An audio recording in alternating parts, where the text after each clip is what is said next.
बिस्मिल्लाहिर्रहमानिर्रहीम। अस्सलाम वालेकुम डियर स्टूडेंट्स, मैं हूं आपका बायोलॉजी इंस्ट्रक्टर उबैदुर रहमान बेग। हम जो नॉलेज पढ़ रहे हैं इसमें 3 एसल लो हम कवर करेंगे।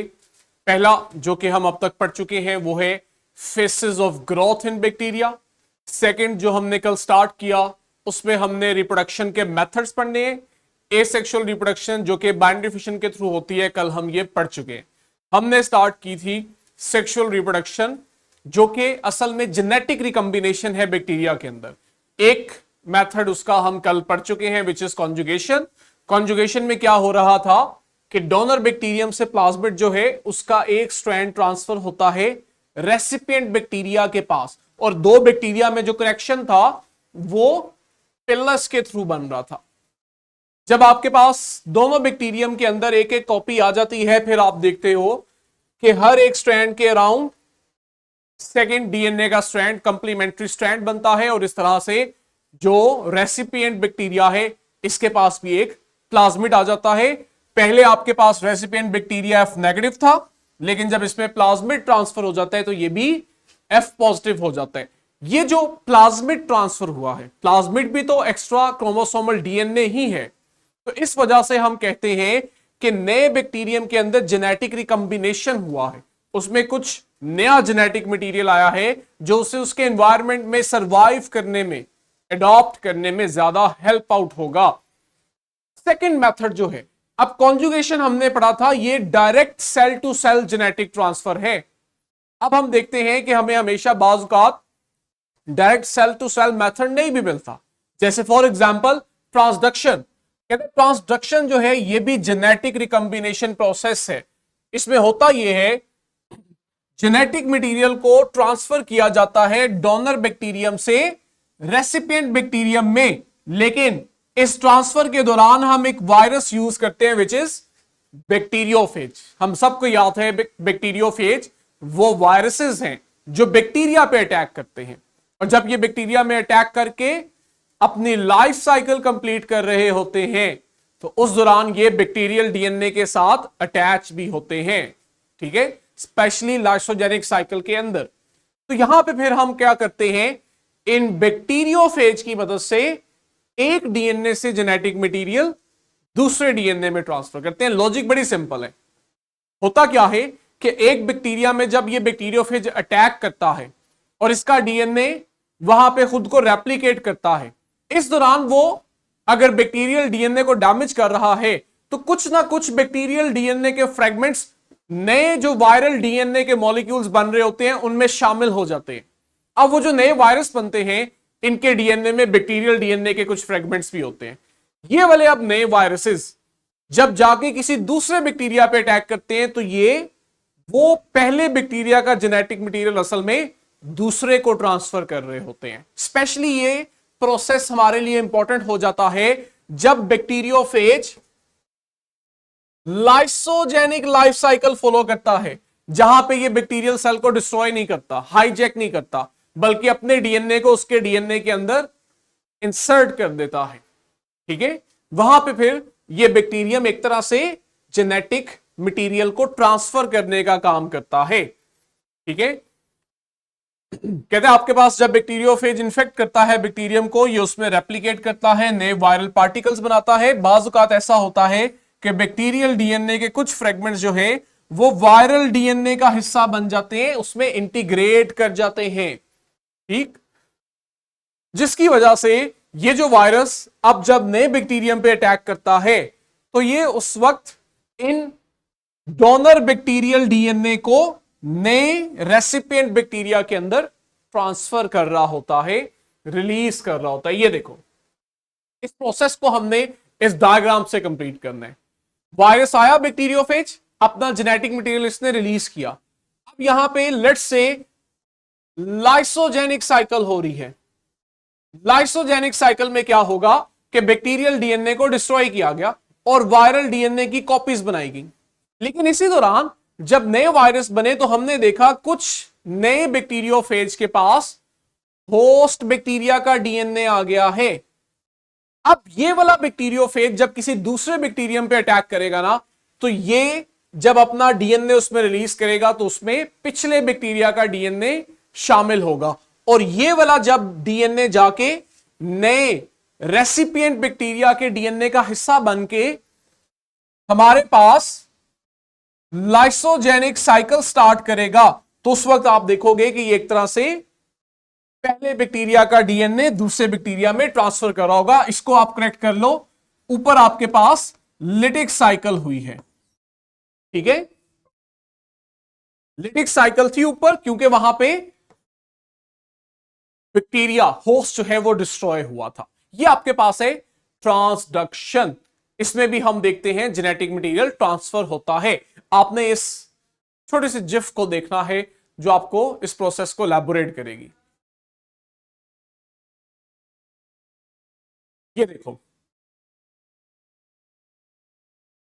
एक बैक्टीरिया का डीएनए जो था, अच्छा बल्कि ये ट्रांसडक्शन नहीं है, ये अगला मेथड है हमारे पास। मैंने असल में जिफ पहले रखी है ताकि जब हम पढ़े तो हमें ये समझ आए। ट्रांसफॉर्मेशन, जरा इसको देखो, पहले हम जिफ को देखते हैं।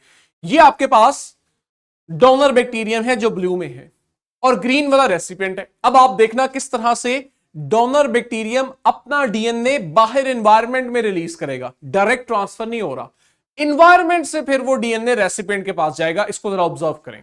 ये आपके पास थर्ड मेथड है। ना ये डायरेक्ट सेल टू सेल है कॉन्जुगेशन की तरह, ना ही यहां आपके पास बैक्टीरियोफेज बीच में इंटरमीडिएट कुछ शामिल है। यहां सिंपली आप देखोगे थर्ड मेथड में हमारे पास डोनर का डीएनए आया एनवायरनमेंट में, फिर एनवायरनमेंट से वो गया रेसिपिएंट में, और वहां जाके उसके डीएनए का हिस्सा बन गया और उसमें नए जेनेटिक कॉम्बिनेशन का बाइस बना। ये जो मेथड है इट इज कॉल्ड ट्रांसफॉर्मेशन। जहां पे हम देखते हैं नेचुरली आपके पास क्या हो रहा होता है, कुछ बैक्टीरिया जो है वो डाई करते हैं, उनकी डेथ हो जाती है। जब उनकी डेथ होती है तो इस दौरान फिर हम देखते हैं कि इनके कुछ डीएनए के फ्रेगमेंट्स, क्योंकि डीएनए भी ब्रेक करता है जिसमें एक या एक से ज्यादा जीन्स होते हैं, इन्हें सराउंडिंग के एनवायरनमेंट में रिलीज कर दिया जाता है।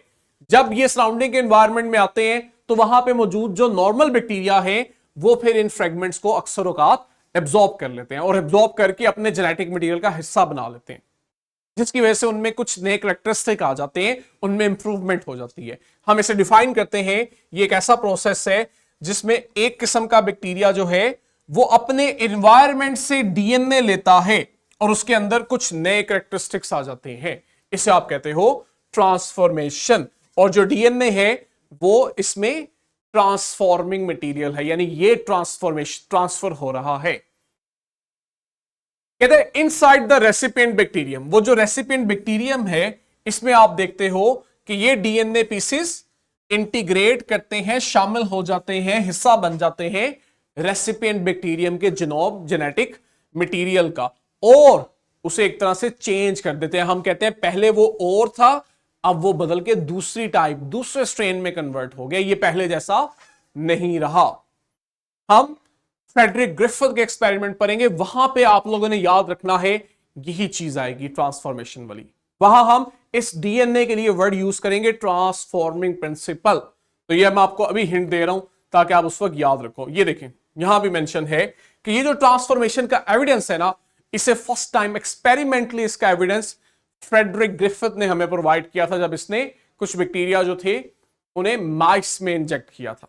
हम पढ़ेंगे इसे टाइम आने पे। ये देखें जी, डायग्राम जो है वो हमारे लिए सारे प्रोसेस को इजी कर देती है।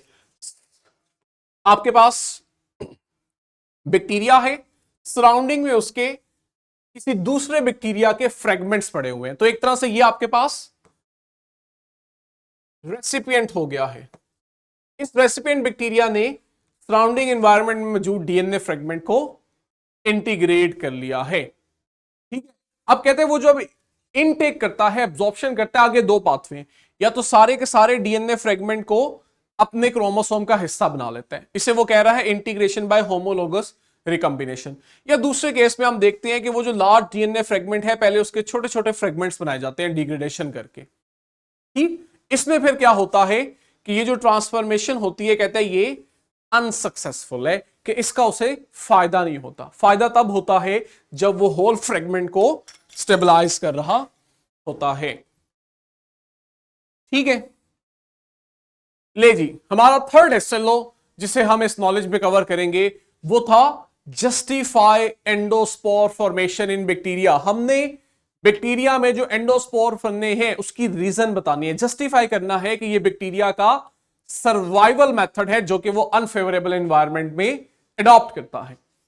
एंडोस्पोर आपके पास एक रिजिलियंट नॉन रिप्रोडक्टिव स्ट्रक्चर है। रिजिलियंट से मतलब होता है कि किसी चेंज को होने से रोकना या किसी नाखुशगवार वाकये को बर्दाश्त करना, उसे रेजिस्ट करना, उसमें अपने आप को इंटीग्रेट, उसमें अपनी इंटेग्रिटी को मेंटेन करना, इसे हम कहते हैं रिजिलियंट। तो ये एक रेजिलियंट स्ट्रक्चर है लेकिन नॉन रिप्रोडक्टिव है। ये बड़ा इंपॉर्टेंट कंसेप्ट है। अभी जब आप एंडोस्पोर कंप्लीट पढ़ लोगे आपको तब इस लफ्ज की ज्यादा अच्छी समझ आएगी। हाँ, कुछ सर्टेन बैक्टीरिया में हम देखते हैं ये बनते हैं, जैसे कि कह रहे हैं species of bacillus and Clostridium. इनमें आप देखते हो जब इन्हें अपने एनवायरनमेंट में न्यूट्रिएंट स्कार्सिटी होती है, इनमें फूड की डेफिशिएंसी हो जाती है, तब ये क्या करते हैं, एंडोस्पोर्स बना लेते हैं। होता क्या है, एंडोस्पोर्स के थ्रू बैक्टीरिया जो है हम कहते हैं वो एक तरह से डोरमेंट फॉर्म में चला जाता है और एक लंबे अरसे तक, जब तक एनवायरनमेंट उसके लिए सूटेबल नहीं होता, वो उसी डोरमेंट फॉर्म में रहता है और अपने सर्वाइवल के चांस जिंदा रखता है। इटसेल्फ बैक्टीरिया डिस्ट्रॉय हो जाता है, लेकिन वो जो एंडोस्पोर बना होता है ना, वो फेवरेबल कंडीशन में दोबारा एक कंप्लीट बैक्टीरिया बना देता है। तो इस तरह से हम कहते हैं कि एक तरह से बैक्टीरिया की लेगेसी रही, बैक्टीरिया रहा एंडोस्पोर्स की वजह से। होता क्या है, एंडोस्पोर्स के जब हम स्ट्रक्चर को देखते हैं तो आपको उसमें जो मेन बैक्टीरियम है इसका डीएनए मिलता है, उसके साइटोप्लाज्म का कुछ हिस्सा मिलता है, और इसके बाहर आप देखते हो डीएनए और साइटोप्लाज्म के बाहर एक ड्यूरेबल आउटर शेल। ड्यूरेबल मतलब जो उस अनफेवरेबल एनवायरनमेंट में सर्वाइव करे, बैक्टीरियल एंडोस्पोर को डैमेज होने से बचाए, एक शेल मिलता है। ये आपके पास बेसिक समरी है।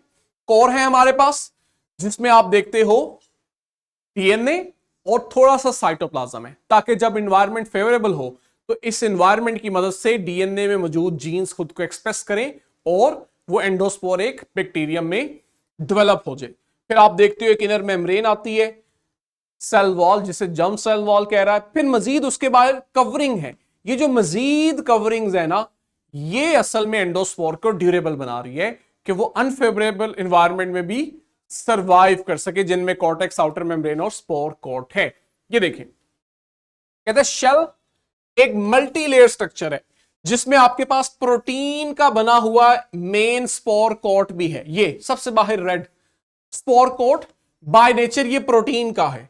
ये क्या करता है, केमिकल रेजिस्टेंस प्रोवाइड करता है। यानी अगर एनवायरनमेंट में कोई टॉक्सिक केमिकल है जो बैक्टीरियल स्ट्रक्चर को डैमेज कर सकता है, उसके अगेंस्ट ये जो बाहर प्रोटीन शेल है ये प्रोटेक्शन दे रहा है। फिर इसके अलावा हम देखते हैं इनमें पेप्टाइडोग्लाइकन की एक थिक लेयर होती है जो कि कॉर्टेक्स बनाती है। ये ले जी, ये व्हाइट पोर्शन कॉर्टेक्स जो है, कहते हैं ये पेप्टाइडोग्लाइकन की एक थिक लेयर है। ये इन्हें डिहाइड्रेशन से बचाती है, यानी कि वो जो थोड़ा बहुत भी अंदर पानी है, अभी हम पढ़ेंगे कि जब एंडोस्पोर बनते हैं तो ज्यादातर पानी वैसे ही रिलीज कर दिया जाता है, तभी वो इनएक्टिव स्टेज में जाता है एंडोस्पोर। लेकिन वो जो थोड़ा सा भी पानी है वो बड़ा इंपॉर्टेंट है बाद में उस एंडोस्पोर से बैक्टीरियम बनाने में, तो उसे मजीद लॉस होने से बचाने के लिए कॉर्टेक्स आ जाता है। डिहाइड्रेशन रेजिस्टेंस प्रोवाइड करता है कि अगर बाहर के एनवायरनमेंट में कमी भी है तो एंडोस्पोर अपनी जगह मेंटेन रहता है। अब आपने इस जिफ को देखना है, इसमें सारे प्रोसेस को हमने शुरू में अंडरस्टैंड करने की कोशिश की है एक सिंप्लीफाइड तरीके से। आप देखोगे कि इसमें डीएनए का जेनेटिक मटेरियल है। अब अगर कंडीशन अनफेवरेबल हो गई है तो इसने जाना है स्पोर फॉर्मेशन की तरफ। रेप्लिकेशन एक नॉर्मल प्रोसेस हमें दिखाया जा रहा है जो कि फेवरेबल एनवायरनमेंट में होता है। अब ये देखो क्या हुआ,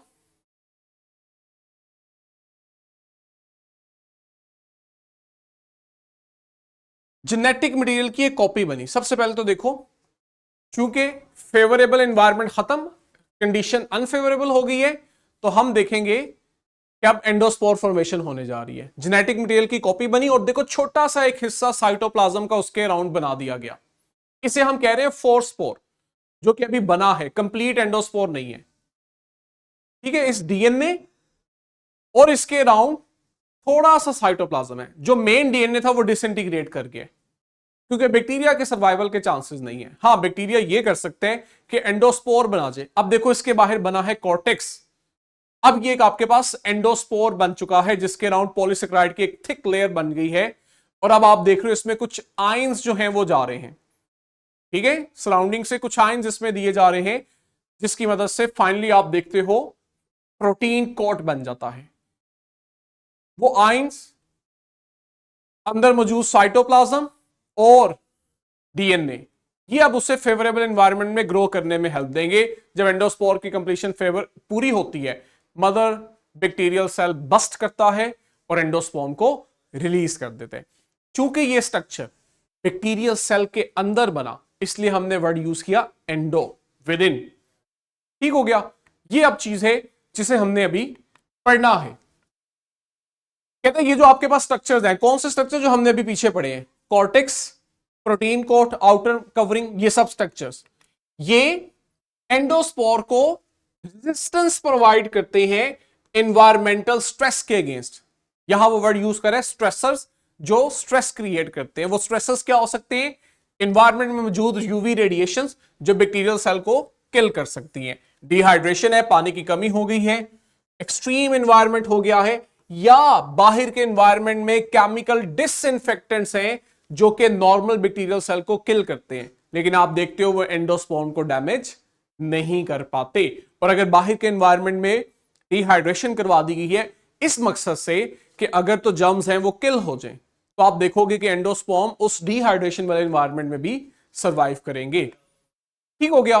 कॉमनली आप कहते हैं कि ये एंडोस्पोर हमें सॉइल और वाटर के अंदर मिलते हैं। कहते हैं जब तक हार्श कंडीशन रहती है ये एंडोस्पोर वायबल रहते हैं, यानी कि ये खत्म नहीं होते, डिस्ट्रॉय नहीं होते, इनकी इंटेग्रिटी, इनका स्ट्रक्चर मेंटेन रहता है। कहते हैं टिपिकली ना एक बैक्टीरिया एक ही एंडोस्पोर बनाता है अपने अंदर, ठीक, जिसे जैसे ही इंवायरमेंटल कंडीशंस बेहतर मिलती हैं तो ये वेजिटेटिव स्टेट में कन्वर्ट हो जाता है, यानी रिएक्टिव हो जाता है। रिएक्टिव होने से मतलब है कि वो एंडोस्पोर डोरमेंट फॉर्म छोड़ के मेटाबॉलिक एक्टिविटी शो करके एक पूरा बैक्टीरिया बना देता है। वो जो बैक्टीरिया बना है वो नॉन रिप्रोडक्टिव स्टेज होती है, इसलिए हम वहां वर्ड यूज करते हैं वेजिटेटिव स्टेट। ठीक, इन्वायरमेंटल कंडीशन कौन सी इसे चाहिए, इसे न्यूट्रिएंट्स की अवेलेबिलिटी चाहिए, इसे टेम्परेचर, पीएच, आयंस कंसंट्रेशन, ये सब चाहिए होते हैं। जब इसे ये इन्वायरमेंटल कंडीशन मिलती हैं, ये खुद को एक्टिवेट करके वेजिटेटिव स्टेट यानी बैक्टीरिया में कन्वर्ट हो जाता है। ठीक, नीचे बताया हुआ है कि ये जो एंडोस्पोर बनाने की एबिलिटी है ना, ये बताती है कि माइक्रो ऑर्गेनिज्म छोटे से स्ट्रक्चर में भी कितनी अडॉप्टेबिलिटी है कि वो अपने बदलते माहौल के मुताबिक खुद को अडॉप्ट करता है, जिसकी वजह से वो एक्सट्रीम एनवायरनमेंट को भी बर्दाश्त करके फाइनली फाते की शक्ल में जिंदा रहता है। ये आपका आज का टॉपिक था। देखो क्लियरली कि थर्ड एसएलओ हमें कहता है कि एंडोस्पोर फॉर्मेशन जो है ये सर्वाइवल मैकेनिज्म है, आपने इसको जस्टिफाई करना है, और ये अनफेवरेबल कंडीशंस में बनता है, और हमने ऐसा ही देखा। एंडोस्पोर अनफेवरेबल कंडीशन में बने, और जब तक वो कंडीशन रही एंडोस्पोर बैक्टीरिया नहीं बना रहे थे। इसके अलावा हमने डिफरेंट मेथड्स ऑफ रिप्रोडक्शन पढ़े, स्पेशली आज हमने ट्रांसडक्शन और ट्रांसफॉर्मेशन पढ़ा, जबकि faces in the growth of bacteria हम पहले ही पढ़ चुके हैं। आपके पास इसकी वर्कशीट है, क्वेश्चन बैंक है, उससे प्रैक्टिस करें, एसएलओ एग्जाम के लिए तैयार हो। नेक्स्ट वीडियो में नेक्स्ट टॉपिक के साथ मिलेंगे, तब तक के लिए बच्चों अल्लाह हाफिज।